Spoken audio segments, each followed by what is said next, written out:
friends, welcome back. Hope you have watched the previous video. Do let me know in the comment section. So in this video we'll be studying about Nernst equation.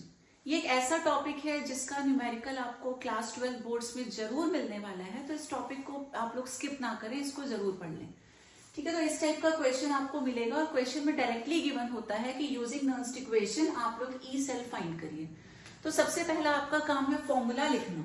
तो यहाँ जो नर्न्स्ट equation है वो कुछ ऐसी है, E cell is equal to E not cell minus 0.059 upon M log concentration of anode upon concentration of cathode. तो anode पे जितने आयंस हैं उनकी कंसेंट्रेशन अपॉन कैथोड के आयंस की कंसेंट्रेशन. अब यहाँ पे कई बार स्टूडेंट्स को कंफ्यूजन हो जाता है एनोड क्या है और कैथोड क्या है. तो इन दैट केस अपने माइंड में आप एक चीज हमेशा याद रखना कि न्यूमरेटर में हम लेते हैं कंसेंट्रेशन ऑफ प्रोडक्ट्स और डिनोमिनेटर में हमेशा आएगा कंसेंट्रेशन ऑफ रिएक्टेंट्स. यहाँ तो कंफ्यूजन के चांसेस हैं एनोड और कैथोड की टर्म्स में, बट हाँ अगर आपको ऐसा याद है लिखोगे तो आप ऐसा ही फॉर्मूला में आप एनोड अपॉन कैथोड लिखेंगे, लेकिन आपके माइंड में ये चीज हमेशा रहनी चाहिए. Now while solving इस इक्वेशन से पहले, इसको सॉल्व करने से पहले ये जो गिवन इंफॉर्मेशन है यहाँ से हमें इक्वेशन फ्रेम करनी होती है and that is very simple. कैसे फ्रेम करना है, जो सबसे पहले दे रखा है लाइक mg इज गिवन, ये mg किस में कन्वर्ट हो रहा है, mg2 पॉजिटिव में, कंसेंट्रेशन भी दे रखी है. ठीक है, उसके बाद आता है CO2 पॉजिटिव, तो यहाँ हम लिखेंगे CO2 पॉजिटिव जिसकी कंसेंट्रेशन है 0.0001 और ये किस में कन्वर्ट हो रहा है, Cu दिस वे. तो सीक्वेंस में ही आपको चलना है. Mg is converting into Mg2 positive, उसके बाद Cu2 positive is converting into Cu. Equation लिखने के बाद अगला स्टेप है इक्वेशन को बैलेंस करना, which is very very important. उसके बिना आपका क्वेश्चन गलत हो जाएगा. तो Mg इज 1, Mg इज 1, दोनों साइड्स में बैलेंस्ड है. कॉपर इज अगेन 1, यहाँ भी कॉपर का 1 ही मोल है, तो इक्वेशन इज ऑलरेडी बैलेंस्ड. तो बैलेंसिंग वाला काम हमारा यहाँ ऑलरेडी डन है. तो वापिस हम इस फॉर्मूले पे आते हैं. अब क्या है, सबसे पहले हम बात करेंगे ई नॉट सेल की. तो कई बार क्वेश्चंस में ई नॉट सेल की वैल्यू ऑलरेडी गिवन होती है. तो in case it is given तो हमारा काम बहुत इजी, हमें सिर्फ उस वैल्यू को यहाँ पर यूज करना है. But in most of the cases E not cell की वैल्यू प्रोवाइडेड नहीं होती. इंस्टेड क्वेश्चन में क्या गिवन होता है, आपको ई नॉट कैथोड और ई नॉट एनोड की वैल्यूज अलग से दे रखी होती हैं, जिनको यूज करके आपको ई नॉट सेल खुद फाइंड करना होता है. अब ये ई नॉट सेल का फॉर्मूला क्या है, this is equal to E nought cathode minus E nought anode. No doubt the formula is simple, E not cell मिल जाएगा E nought cathode minus E nought anode से. But problem कहाँ आती है, cathode क्या है और एनोड क्या है. अब हमारे पास हमें मैग्नीशियम भी दिख रहा है प्लस हमारे पास कॉपर है, तो किसे एनोड माने किसे कैथोड माने, we have a simple method for that. Question में जो भी सबसे पहले लिखा है वो हमेशा एनोड होगा और जो बाद में दे रखा है दैट विल बी कैथोड. इसका मतलब ये जो मैग्नीशियम है ये एनोड की तरह काम कर रहा है और जो कॉपर है this is acting as cathode. तो आपको वैल्यूज गिवन रहेंगी. कैथोड पे कॉपर है जिसकी वैल्यू होती है 0.34 वोल्ट्स और एनोड पे हमारे पास मैग्नीशियम है, the value is minus 2.36 volts. Learn करने की जरूरत नहीं है because the values will already be given in the question paper.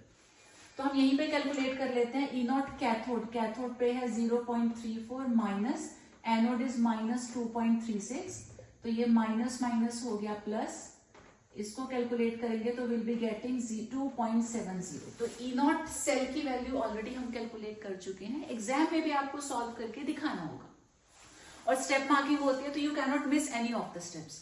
तो ये फॉर्मूला भी लिखना है, इक्वेशन भी फ्रेम करनी है, उसके बाद ई नॉट सेल अगर गिवन नहीं है वो भी कैलकुलेट करके दिखाना है.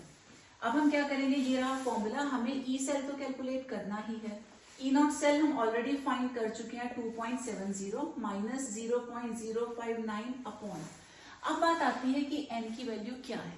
तो n क्या होता है, n you have to remember is the charge. अब आप किसी एक स्पीशीज को देख लो, या आप मैग्नीशियम को देख लो या आप कॉपर को देख लो, चार्ज क्योंकि इक्वेशन बैलेंस्ड है तो चार्जेस दोनों साइड में सेम मिलेंगे आपको.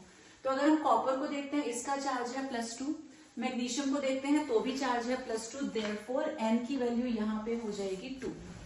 तो हम लिखेंगे 2, उसके बाद आ गया लॉग. अब हमें क्या लिखना है, एनोड अपॉन कैथोड, या बेटर वे क्या है, प्रोडक्ट्स अपॉन रिएक्टेंट्स. तो ये इक्वेशन ऑलरेडी आपके पास है. आप यहाँ से देखो प्रोडक्ट साइड में कौन सा आयन है. कॉपर को लेंगे नहीं बिकॉज वो सॉलिड फॉर्म में है, कंसेंट्रेशन उसकी गिवन भी नहीं है.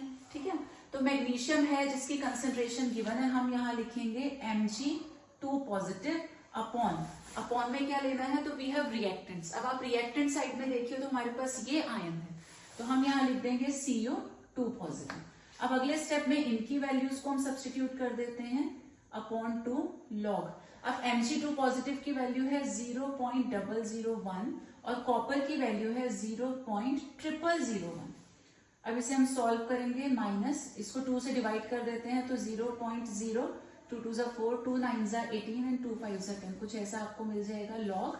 सिंप्लीफाई करेंगे तो this can be written as 1 × 10 to the power -3 और ये हो जाएगा 1 × 10 to the power -4। Further solving it will be getting 0.295 log. अब ये कितना हो जाएगा, 10 की पावर -3 है, 10 की पावर -4 को ऊपर ले जाएंगे तो -3 + 4 हो जाएगा, -3 + 4 is going to give you 1। तो यहाँ आपको मिल जाता है log 10 की पावर 1 और log 10 की वैल्यू आपको पता है दिस इज इक्वल टू 1। तो यहाँ जब 1 सब्स्टिट्यूट करेंगे तो हमारा रिजल्ट क्या आ जाएगा, E cell is equal to 2.70 minus 0.0295, क्योंकि ये तो 1 है तो 1 को यहाँ मल्टीप्लाई करोगे, same result. Finally you just have to subtract and you will get the answer. एक और क्वेश्चन सॉल्व करते हैं। तो ये कंडीशन गिवन है, अगेन यहाँ पे आपको E सेल कैलकुलेट करना है, फॉर्मूला फिर से सेम ही रहेगा। तो सबसे पहला हमारा स्टेप क्या है, गिवन इंफॉर्मेशन को इक्वेशन में कन्वर्ट करना। तो सबसे पहले हमारे पास Fe है जो कि कन्वर्ट हो रहा है into Fe2 positive with 0.001 molar concentration. इसके बाद आता है H पॉजिटिव, कंसेंट्रेशन है 1 मोलर और ये किस में कन्वर्ट हो रहा है, H2 में। अब यहाँ परेशान नहीं होना कि प्लैटिनम क्यों गिवन है, हमारे पास इलेक्ट्रोड्स होते हैं तो हाइड्रोजन क्योंकि गैस है या एक्वस फॉर्म में है तो इलेक्ट्रोड का काम नहीं कर सकता, तो एक सॉलिड सपोर्ट की जरूरत होती है, therefore we use platinum. But platinum कभी रिएक्ट नहीं करता, ठीक है, तो इसको यूज नहीं करना, मेन हमारा यही इक्वेशन में हम लोग यूज करेंगे। तो Fe कन्वर्ट हुआ इंटू Fe2 पॉजिटिव और H पॉजिटिव कन्वर्ट हो गया इंटू H2। इक्वेशन लिखने के बाद अगला स्टेप होता है बैलेंसिंग द इक्वेशन। तो Fe is 1 mole on the left 1 on the right, already balanced है। हाइड्रोजन 1 है यहाँ पर लेकिन राइट साइड में 2 है, देयरफॉर बैलेंस करना जरूरी है, यहाँ पे हम 2 से मल्टीप्लाई कर देंगे, इक्वेशन बैलेंस हो गई। उसके बाद क्या करना है, ये हमारा फॉर्मूला है जहां वैल्यूज को प्लेस करना स्टार्ट करते हैं। हमें कैलकुलेट करना है E सेल और यहाँ वैल्यू चाहिए E0 सेल की। अगेन मान लेते हैं कि this value is not given in the question. अब गिवन नहीं है तो हम क्या करेंगे, कैथोड और एनोड की वैल्यूज तो गिवन होंगी, पहले तो पता लगाएंगे कैथोड क्या है और एनोड क्या है। मेथड आपको बता दिया है, जो पहले लिखा है वो हमेशा एनोड, जो बाद में लिखा हुआ है वो क्या हो जाएगा, कैथोड। तो कैथोड पे हमारे पास हाइड्रोजन है जिसकी वैल्यू हमेशा होती है 0। उसके बाद हमारे पास आयरन है, तो आयरन का जो रिडक्शन पोटेंशियल है वो होता है -0.44। तो both the values are there, ये गिवन होंगे एग्जाम में। तो आपको क्या करना है, E0 सेल फाइंड करना है जिसका फॉर्मूला है E0 cathode minus E0 anode. Cathode की वैल्यू है 0 और एनोड की वैल्यू है -0.44, तो ये माइनस माइनस प्लस हो गया, फाइनल रिजल्ट हमको मिल गया 0.44। तो यहाँ पे अब E0 सेल की जगह हम 0.44 लिख देंगे, -0.059 अपॉन n। अभी आपको बताया था n होता है चार्ज, तो किसी भी एक स्पीशीज पे आप देख लो, आयरन पे देखेंगे तो चार्ज इज +2, या फिर आप हाइड्रोजन को चेक कर लो, इसका चार्ज भी कितना है, +2, तो दोनों पे सेम है और हमेशा सेम रहना चाहिए। तो हमें रिजल्ट मिला है 2। उसके बाद आ गया लॉग, क्या लिखना है, products upon reactants, concentration of products upon reactants. तो आप इक्वेशन से चेक करिए, यहाँ प्रोडक्ट साइड में हमारे पास है Fe2 पॉजिटिव जिसकी कंसेंट्रेशन गिवन है और रिएक्टेंट साइड में हमारे पास है H positive. One more important point two note here is, अब यहाँ पे H पॉजिटिव के 2 मोल्स हैं, तो ये जो 2 है ये आपको लिखना है इसकी पावर में, ये नहीं लिखा तो पूरा क्वेश्चन रॉन्ग हो जाएगा, ठीक है। तो what ever the number of moles आते हैं, जितने भी स्टोइकोमेट्रिक कोफिशिएंट्स होते हैं ये हमेशा पावर में जाते हैं। अब हम बाकी की वैल्यूज को प्लेस कर देते हैं, तो -0.059 अपॉन 2 लॉग। Fe2 पॉजिटिव की कंसेंट्रेशन है 0.001 और H पॉजिटिव की कंसेंट्रेशन है 1 और इसका साथ में है स्क्वायर। इसे सिंप्लीफाई करेंगे तो 0.44 माइनस 0.059 अपॉन 2 लॉग, तो ये कितना आ गया, 1 × 10 टू द पावर हो गया -3 अपॉन में तो 1 है, ठीक। फाइनली बस इसको हमने सॉल्व करना है। लॉग की वैल्यू भी जनरली आपको क्वेश्चन में गिवन ही रहती है और ये बेसिक सी वैल्यू है, तो ये सिंपली सॉल्व हो जाएगा। कितना हो जाएगा 0.44 माइनस 0.0295। अब लॉग की डिस्ट्रीब्यूटिव प्रॉपर्टी यहाँ पे यूज कर लेते हैं। तो लॉग a इंटू बी की फॉर्म में है, ये होता है log a plus log b, तो ये इस फॉर्म में कन्वर्ट हो जाएगा। उसके बाद जो log 1 है इसकी वैल्यू होती है 0, log 1 इज ऑलवेज 0। और यहाँ क्या होगा, जो पावर है वो सामने आ जाएगी, तो ये बन गया -3 log 10।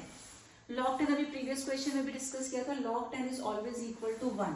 तो ये कितना हो जाएगा 0.44 माइनस 0.0295 और साथ में हमारे पास है 0 माइनस 3 इंटू 1, तो ये हो गया 0.44 माइनस 0.0295 इंटू -3, तो 0.44 प्लस हो जाएगा minus minus plus 0.0295 into 3। Finally you can get the answer easily. Question है हमारे पास जिसको सॉल्व करना बहुत ज्यादा जरूरी है। अब देखते हैं क्यों। तो क्वेश्चन को सॉल्व करते करते आप खुद ही समझ जाओगे how important the question is. थोड़ा सा ट्रिकी कह सकते हैं इसको, and this is very very important. तो अगेन फॉर्मूला हमारे पास है। सबसे पहला हमारा काम है इसको इक्वेशन में कन्वर्ट करना। अगेन प्लैटिनम तो रिएक्ट करेगा नहीं, सिर्फ वो एक बेस इलेक्ट्रोड के लिए दिया गया है। तो हमें स्टार्ट करना है Br नेगेटिव से। पहले हमारे पास है Br नेगेटिव जिसकी कंसेंट्रेशन दे रखी है, ये कन्वर्ट हो रहा है इनटू Br2। ठीक, उसके बाद हमें मिलता है H पॉजिटिव जिसकी कॉन्सेंट्रेशन है 0.030 मोलर और ये कन्वर्ट हो रहा है इनटू H2। प्लैटिनम को फिर से इंक्लूड नहीं करना। अब इक्वेशन को बैलेंस कर लेते हैं। Bromine is 1 mole on the left, bromine 2 on the right, तो यहाँ 2 से हम मल्टीप्लाई कर देंगे। Similarly hydrogen is 1 on the left and 2 on the right, तो यहाँ भी 2 से मल्टीप्लाई करेंगे। इक्वेशन हो गई बैलेंस्ड।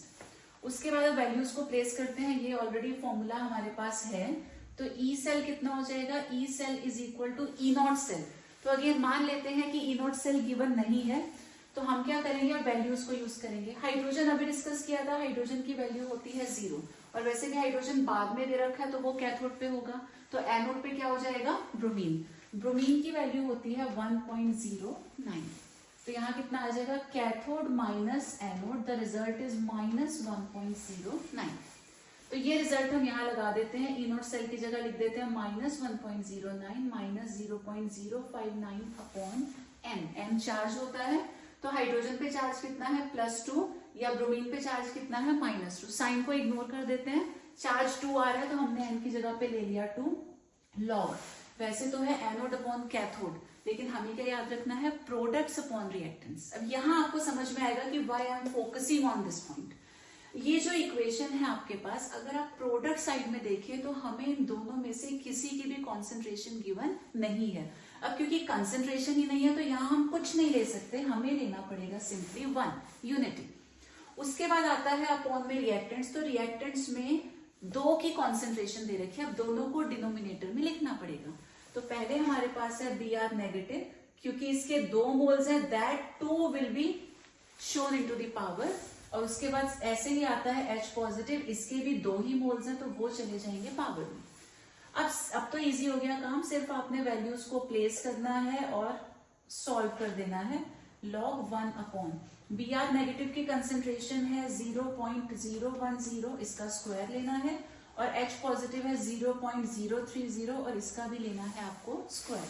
तो ये हो गया -1.09 माइनस 0.059 अपॉन 2 log 1 अपॉन, ये हो जाएगा 1 इंटू 10 टू दी पावर कितना हो जाएगा माइनस में गैसेस क्या हो जाएगा, हम यहां शिफ्ट कर देते हैं इसको, तो 1 इंटू 10 टू दी पावर -2 इसका स्क्वायर है।